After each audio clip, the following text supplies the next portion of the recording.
বিসমিল্লাহির রহমানির রহিম। আসসালামু আলাইকুম।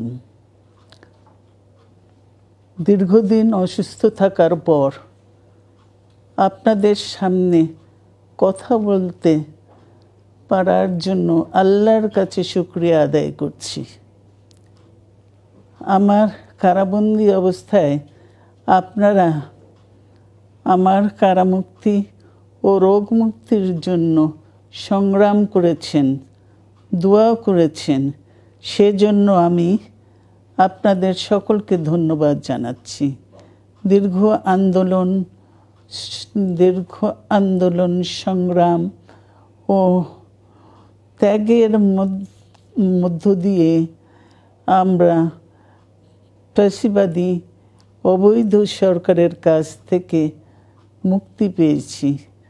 আমি আন্তরিক ধন্যবাদ জানাতে চাই আমাদের বীর সন্তানদের, যারা মরণপণ সংগ্রাম করে এই অসম্ভবকে সম্ভব করেছে। শত শত শহীদদের জানাই শ্রদ্ধা। এ বিজয় আমাদের নতুন সম্ভাবনা নিয়ে এসেছে। দীর্ঘদিনের নজিরবিহীন দুর্নীতি, গণতন্ত্রের ধ্বংসের স্তূপের মধ্য থেকে আমাদের নির্মাণ করতে হবে এক সমৃদ্ধ বাংলাদেশ।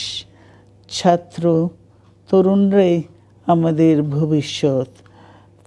তরুণরা এই যে স্বপ্ন নিয়ে বুকের রক্ত ঢেলে দিয়েছে, সেই স্বপ্ন বাস্তবায়নে করতে মেধা, যোগ্যতা, জ্ঞান ভিত্তিক গণতান্ত্রিক বাংলাদেশ গড়ে তুলতে হবে।